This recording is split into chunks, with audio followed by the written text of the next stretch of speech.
예수 믿는 사람들이 해야 하는 일이 화해하는 일이다. 영어로 reconciliation이라고 그랬습니다. 그러니까 분쟁 중에 있는 사람들로 하여금 서로 대화하고 서로 이해하도록 돕는 일 하라, 이런 거죠. 그러니까 일방적으로 어느 한쪽이 나쁘고 그런 것이 아니라 잘 이해하면 서로 공존할 수 있는 관계이기 때문에 그걸 돕는 일해라, 이런 겁니다. 근데 이 말씀이 사탄 마귀와 화해하라 이런 건 아닙니다. 그거는 물리쳐야죠. 어떤 때 이게 분별력 없는 사람들은 그냥 된장 고추장 구별을 못하고 아유 화해해 이런데, 그런 화해 아닙니다.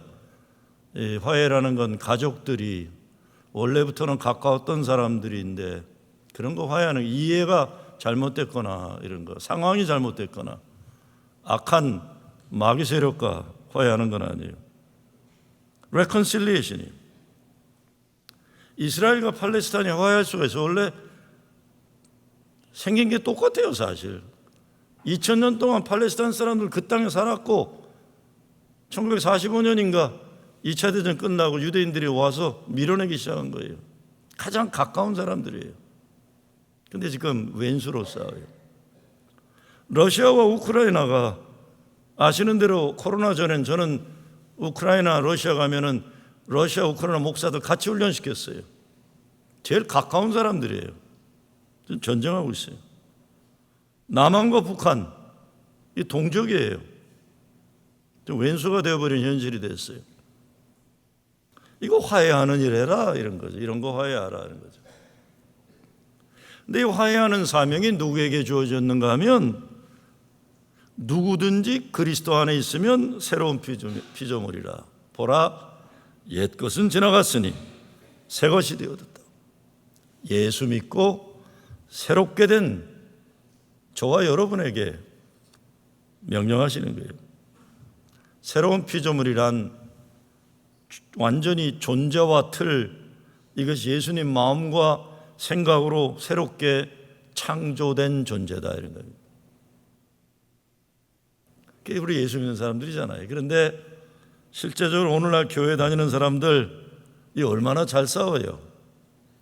그냥 세상 사람들은 자기가 이렇게 의롭다고 생각하거나 선하다고 생각하니까 안 하니까 싸우고 나서 야 이거 술 한잔 하자 그러고 풀기도 하는데, 이 예수쟁이들은 뭐 자기는 하나님 편이고 반대편은 뭐 사탄 마귀 이러니까 이게 안 되는 거예요. 이게 안 돼요. 날아간 분쟁도 자기는 하나님 편, 자기가 싫어하는 편은 사탄 마귀 편, 이렇게 갈라놓으면 화해가 안 됩니다. 평화가 불가능합니다. 미국이 쓰는 외교 정책 가운데 악의 축이라는 말이 있어요. Axis of evil. 미국이 생각하는 악의 축이 누굽니까? 이라크, 리비아, 그리고 북한 뭐 이런 데가 들어가요. 그런데 조지 부시 세컨, 두 번째 조지 부시 대통령 때 악의 축에서 북한을 뺀 적이 있어요. 그러다가 트럼프 대통령 때는 북의 김정은 위원장과 만나가지고 뭐 이렇게 평화 뭐 그런 것도 했었어요. 화목을 이루려면 악이라고 규정하면 불가능합니다. 근데 지금 한국이나 미국이나 정치가 양극화되는 것이 그래서 위험한 겁니다. 나라를 생각하고 운영하는 정책이 다르다고 여기면 대화가 가능한데, 저 사람들은 저렇게 생각하는구나. 저 대통령은 나라를 통째로 북한에 넘겨주려고 한다. 저 대통령은 나라를 통째로 일본에 넘겨주려고 한다. 이렇게 돼버리면 이거는 적이 되는 거예요. 적이. 너 죽고 나 살자, 이렇게 되는 거예요. 지금 대한민국 대통령이 윤석열 대통령인 것 같아요. 그렇죠? 그분을 싫어하는 사람들 이렇게 쓰는 말 보면 뭐 타도 탄핵 뭐 이런 말 많이 있어요. 그리고 간간히 이야기하는 게 윤석열 대통령이 나라를 통째로 일본에 바치려고 한다. 뭐 그런 말들을 해요. 그런데 여러분 기억나세요? 윤석열 대통령 전에 누가 대통령이었죠? 문재인 대통령이었어요. 그때도 똑같은 소리들 했어요. 저 문재인 대통령이 대한민국을 통째로 북한에다 넘겨주려고 그런다 그랬어요. 근데 대통령만 대한민국에 존재하지 않아요. 깨어있는 국민들이 있습니다. 화목하는 일이 가능하려면 상대방에 대한 정당한 비판이 아닌 극단적인 규정이나 정죄를 그쳐야만 그게 가능한 겁니다. 지금 남과 북 관계가 최악으로 흐르고 있어요. 바울이 말하는 화해의 기본적인 핵심은 하나님과 죄인들과의 화해입니다. 구약의 선지자를 보내고 하나님이 할 수 있는 길을 다 해봤는데 안 되니까, 이 백성들이 회개하지 않으니까 어떡하십니까? 자기 자신과 마찬가지인 독생자 예수 그리스도를 세상에 보내서 이 죽을 죄를 지은 인간들을 구원하시려고 예수 그리스도를 십자가에 못 박아 죽게 하신, 그리고 구원하신 거예요. 이것이 하나님의 은혜라는 거죠. 기독교 신앙에서 죄는 하나님과의 단절된 관계예요.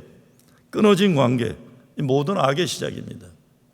화해란 그 깨진 관계를 치유하는 겁니다. 그런데 정말로 하나님과 화해를 이룬 진짜 구원받은 사람은 자기 자신과 화해를 이루고 함께 더불어 사는 사람들과 화해를 이뤄내는 사명만 있는 게 아니라 능력도 동시에 하나님이 주셨어요. 왜? 예수 십자가 은혜를 통해 경험했으니까요. 그리스도 안에 있으면이라고 했지만 갈라디아서에서는 이렇게 말합니다. 내가 그리스도와 함께 십자가에 못 박혔느니, 십자가에 못 박혀서 내 죄가 죽고 예수로 다시 살게 되니까 바울이 그런즉 이제는 내가 산 것이 아니요 오직 내 안에서 그리스도가 사심이라. 나는 죽었다. 십자가의 죄를 못 박아 죽었다. 난 옛것은 죽고 이제는 예수 그리스도 그분이 내 삶에 살아서 나를 살리신다. 이 선언입니다. 바울은 십자가에 달리신 예수님의 죽음이 내가 죽어야 할 죽음이란 걸 깨닫게 되니까 그 순간부터 내 안에 사시는 그리스도의 능력을 비로소 알게 되었다는 겁니다. 예수 믿는 것은 이 진리를 깨닫고 믿고 그렇게 사는 거죠. 십자가에 죽어갈 자기 자신을 못 박지 못하면 자기 자신의 자아만 살아서 꿈틀거리니까 구원의 기쁨을 누릴 수가 없어요. 근데 바울이 내가 그리스도와 함께 십자가에 못 박혔나니, 이 말은 난 정말 예수 십자가 때문에 천하에 행복하다, 자유를 누린다, 세상 그 무엇과도 바꿀 수 없는 기쁨으로 난 산다, 좋아갖고 외치는 소리예요. 이게 그리스도와 함께 십자가에 못 박혀 죽으면 그리스도의 부활의 생명도 우리 속에 나타난다는 거죠. 그래서 예수 제대로 믿으면 예수님의 마음, 생각을 가지고, 그래서 예수 제대로 믿으면 사마리아로 하방하는 하방 연대가 가능한 거예요. 예수 제대로 믿은 사람들은 신분 상승하려고 이름 있는 사람들 이름 들먹거리면서 자기가 대단한 이런 짓 안 해요. 예수 믿는 사람들은 하방 연대가 가능한. 그래서 세상에 들어가서 나와 인종이 다르고 문화가 다르고 때로는 종교가 다르고 더 나아가서는 이념과 사상이 다른 사람들 속에서도 예수 생명과 사랑을 이루어 나가, 이것이 화해를 이루는 일인 거예요. 화해를 이루는 일. 이게 어떤 새로운 존재가 되는 겁니까? 율법이 더 이상 우리 삶을 좌지우지하는 삶이 아니라 은혜의 복음이 우리 삶을 주장하게 되는 변화가 일어나는 거예요. 우리 교회가 내년에 한화회종 50주년인 계속 말씀드리잖아요. 제가 요즘 프로징 제1교회를 위해 헌신한 분들 어떤 분이 되셨는가? 살아계신 분들은 물론 앞서 천국 가신 어른들 이렇게 한번 계속 보고 있어요. 돌아가신 분들 가운데도 계시지만 살아계신 교인들 가운데 감사하는 것은 은혜로 변화된 분들이 계신 거예요. 여러분, 프로신교 역사 보면 교인들 중에 어마어마한 분들 계세요. 어마어마한 분들. 그분들 생각하면 성령께서 어떻게 그리스도 안에서 거룩한 새 역사를 이루시는지 알 수가 있어요. 이분들은 은혜를 아는 분들이고 하나됨과 화해의 사명을 실천하신 분들이에요. 예수 십자가 보혈로 죄 씻음을 받은 사람이 어떻게 삽니까? 내게는 우리 주 예수 그리스도의 십자가 외에 결코 자랑할 것이 없으니 그리스도로 말미암아 세상이 나를 대하여 십자가에 못 박히고 내가 또한 세상을 대하여 그러하니라. 갈라디아 말씀. 이런 마음과 믿음으로 살게 되니까 자기만 옳다, 자기만 의롭다, 선하다, 믿음 좋다 이런 쓸데없는 소리 안 하는 겁니다. 저 사람도 나도 십자가 보혈의 은혜가 아니면 살 수 없다는 존재였다는 것 알기 때문에 하나님과 평화를 이루고 화해가 가능해지는 거예요. 지난 주일 보통 교회들은 8.15 광복 예배드리고 그랬어요. 근데 요즘 시끄럽잖아요. 광복절에 대해서. 광복절. 아니 대한민국이 일본 제국에서 해방이 된 걸 가지고 왜 지금 79년이나 지났는데 대한민국 국론이 분열돼 가지고 일본은 싱글벙글 웃고 있고 이 조선 사람들끼리 쌈박질하고 있어요. 왜? 이거 대한민국만이 아니라 뉴욕에서도 광복절 행사하다가 총영사가 불평하고 난리쳤다고 그러더라고요. 한번 생각해 봐야 돼요. 제 개인적 생각 오늘 말씀드리려고 그래요. 동의하실 수도 있고 아닐 수도 있어요. 제 말이 맞을 수도 있고 왜? 역사 이야기니까. 그러니까 이건 순전히 개인적인 생각인데 생각을 한번 훈련을 위해서 한번 말씀드리는 거예요. 그러니까 이것 때문에 너 틀렸다 그러면 네 그럴 거예요. 저도 그러니까 이것 때문에 살자 죽자 저한테 싸우려고 그러실 필요 없어요. 한번 생각해 보자. 1919년을 건국의 해로 말씀하시는 분들은 3.1운동으로 시작된 독립운동이 중요한 분들이에요. 유관순 여사, 김구 선생님, 안중근 의사 이런 분들, 그렇죠? 신흥 군사학교 박용만 선생님 이런 분들이다.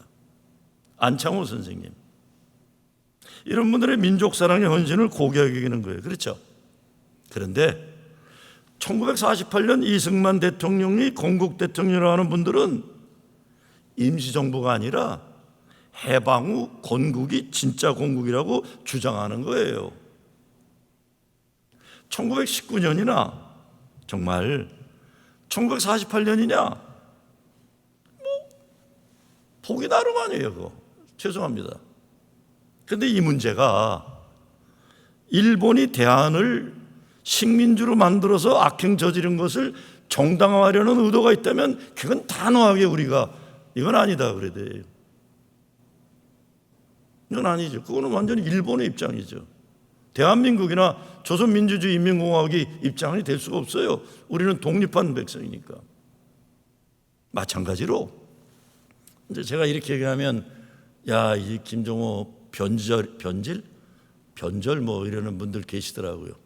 마찬가지로 새로운 시대에 일본과도 새로운 관계를 맺어보려고 노력하는 자체를 친일이라고 규정해버리면 대한민국과 일본은 영원한 원수로 남아있게 됩니다.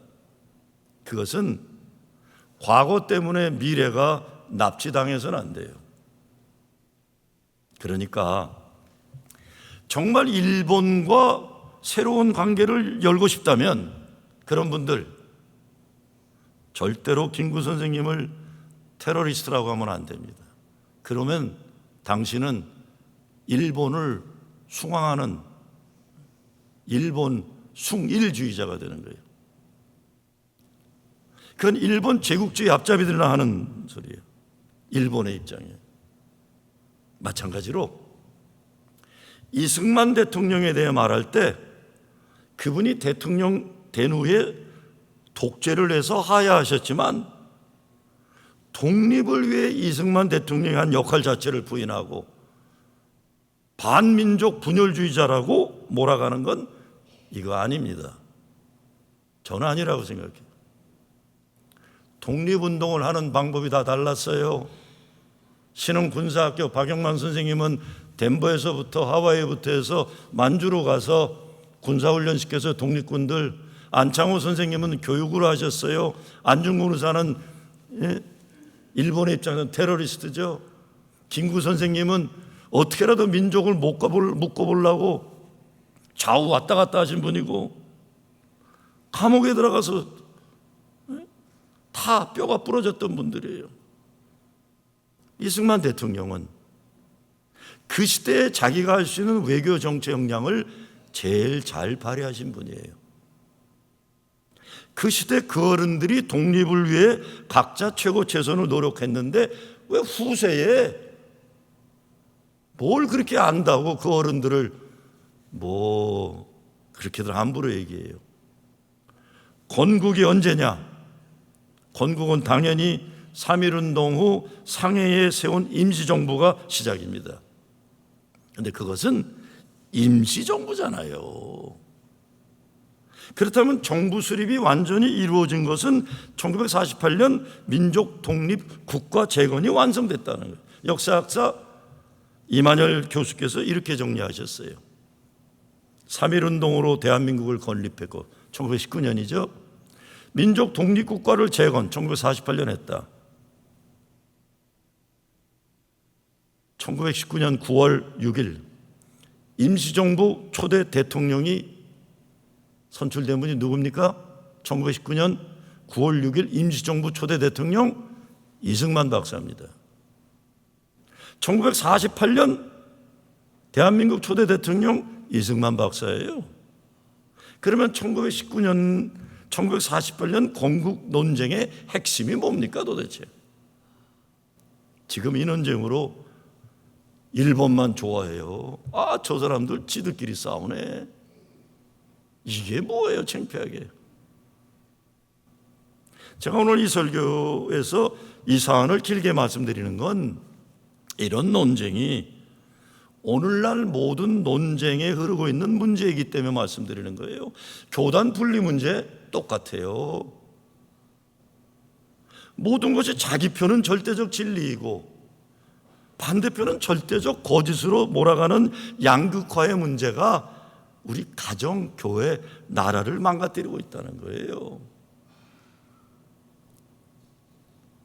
무엇보다 김구 선생님, 안중근 의사가 했던 독립운동과 이승만 박사가 한 일은 분야가 달라요. 이승만 박사는 정치 외교 면에서는 독립운동했던 어느 분도 따라올 수 없는 분이셨어요. 1912년도 워싱턴 포스트 12월 2일자, 워싱턴 포스트는 지금도 존재하는 정말 실력 있는 미국의 신문이에요. 가짜 뉴스가 아니에요. 1912년도 12월 2일 워싱턴 포스트에 이승만 박사 얘기가 나와요. 1912년도는 우드로 윌슨이 대통령 된 해예요. 우드로 윌슨이 대통령이 되고 미국을 움직이는 지도자들 다 모아놓고 그 자리에 연설을 세운 사람이 32인가 되었던 이승만이라는 조선의 젊은이였어요. 그때 그 어른은 조선이란 나라는 하나님이 택하신 동방의 예루살렘이고 서양에는 사도 바울이 있다면 동양에는 손정도 목사가 있다고 외치셨어요. 이게 1912년도 12월 2일자 워싱턴 포스트니까 제가 만든 얘기가 아니에요. 세상 천하 아무도 조선이란 나라 알아주지 않을 때 동양에는 하나님이 조선을 중심되게 하실 것이다. 일본, 중국이 아니라고 그랬어요. 그게 1912년이에요. 이 연설이 1912년이었고 1919년도 상해 임시정부에서 손정도 목사님은 의정원, 그러니까 국회의장이 됐어요. 그리고 그때 대통령이 이승만 박사가 되는 겁니다.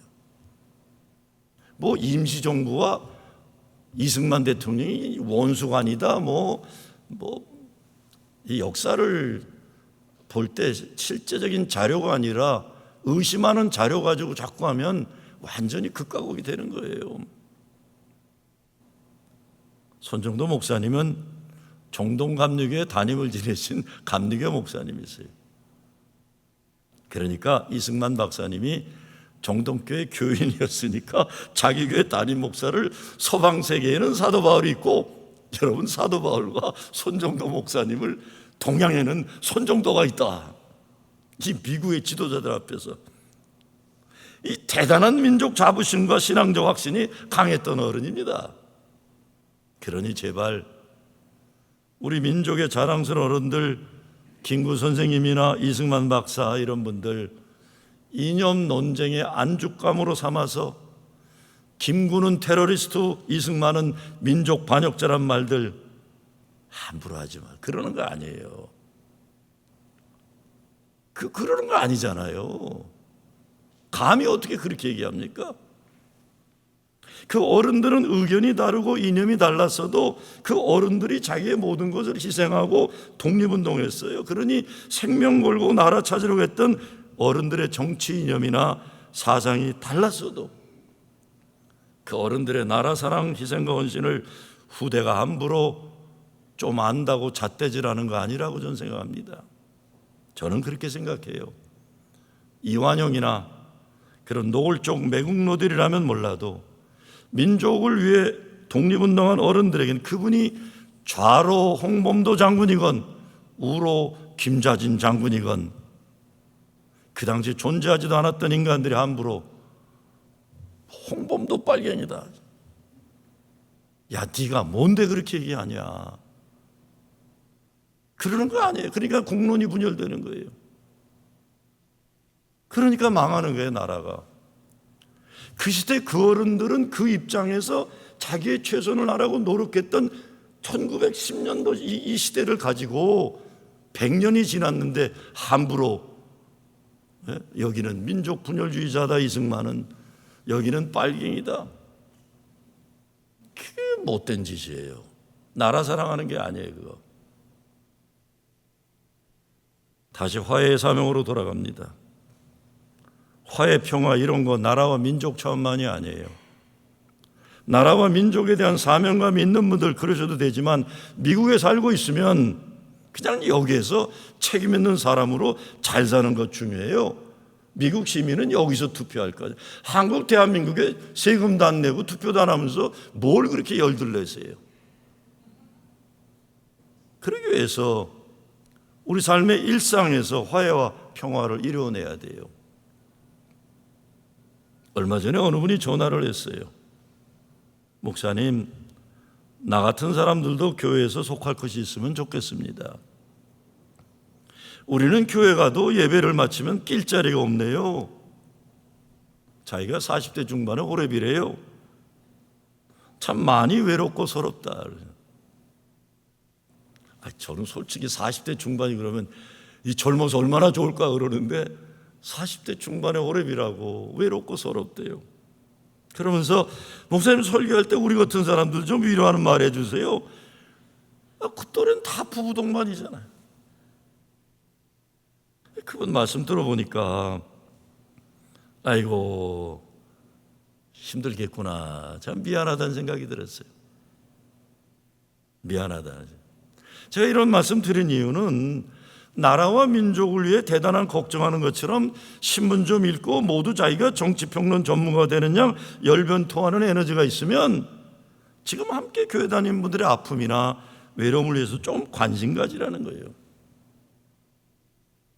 제가 얼마 전에 정치 이런 평론가 하는 분한테 그랬어요.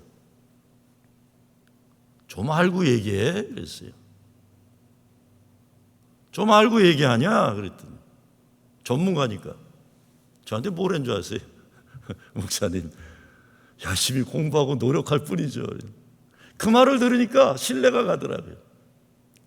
아니 지금 대한민국이나 미국에서도 정치평론에 이 전문가로 인정하는 사람도 아유 목사님 열심히 노력하는 겁니다 이렇게 얘기하는데, 신문 좀 몇 군데 읽고서는 뭐 대단한 정치평론가 되는 양 왜들 그래요?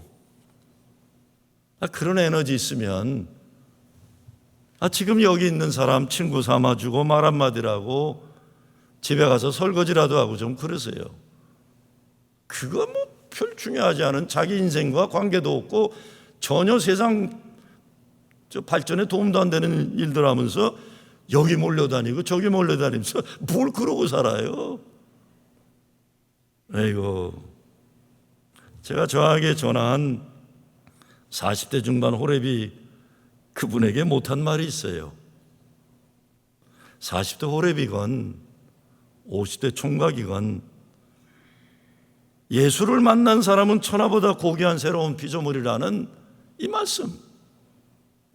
하나님에게 귀한 존재인데 뭐 사람들 때문에 너무 영향받지 말았으면 좋겠다 이야기해 주고 싶어요. 예수 십자가 보혈 때문에 그리스도 안에 그분이 거하잖아요. 제가 전화한 분 누군지 몰라요. 이름도 얘기 안 했기 때문에. 근데 이 말씀 드리고 싶어요.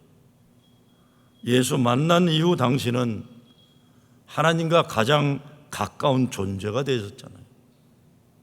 그러니까 하나님과 가깝게 된 사람이 사람들과 가깝지 않은 것 때문에 너무 소외감 느끼지 말라는 거예요.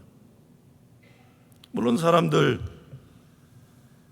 야박한 거 모두 하겠어요. 그렇지만 교회는 하나님의 집이니까 교회에서만큼은 자녀된 존재로 당당하게 지내기를 바란다는 말씀 드리고 싶어요. 목사들이나 교인들이 노력해야지만 본인 스스로 예수님 만나 변화된 이후 천하보다 나는 귀한 존재라는 거룩한 자화상을 붙잡고 살 수밖에 없어요. 이거 놓치면 다 끝이에요. 화해와 평화를 이루어가는 곳이 많아요. 중동 지역에도 러시아, 우크라이나에도 미국과 북한도 남한과 북한에도 화해가 평화가 이루어져야 됩니다. 그런데 교회들은 또 어때요? 교인들끼리는 또 어때요? 여러분 가정은 괜찮으세요? 우리 가정에서도 교회에서도 예수님이 우리에게 말씀하신 그거 해야죠. 이거 무책한 짓들 하는 거예요. 자기와 아무 관계 없고 자기가 역량도 없는데 그거 그냥 몰려다니면서 하는 짓들, 인생을 그렇게 살아요. 식구들끼리 교인들끼리 죽고 죽이는 싸움, 전쟁, 전투 이런 게 아니라 내 죄 때문에 십자가 달려 죽으신 주님의 사랑과 은혜를 생각해서 용서해야 되는 건 용서하고 화해할 건 화해해야죠. 내 마음으로 내 인내로 내 능력으로 안 되니까 예수 십자가 사랑 성령의 능력으로 그거 의지해서 하는 것뿐입니다. 여러분은 예수 십자가 보혈의 은혜로 새로운 피조물이 된 분들입니다. 성령님이 능력 주실 거예요. 하나님과 화해하고 가정과 교회에서 화해하고 우리 조국을 위해서나 미국에 살면서도 평화를 이루는 일에 쓰임받는 여러분 되시길 주의 이름으로 축원합니다.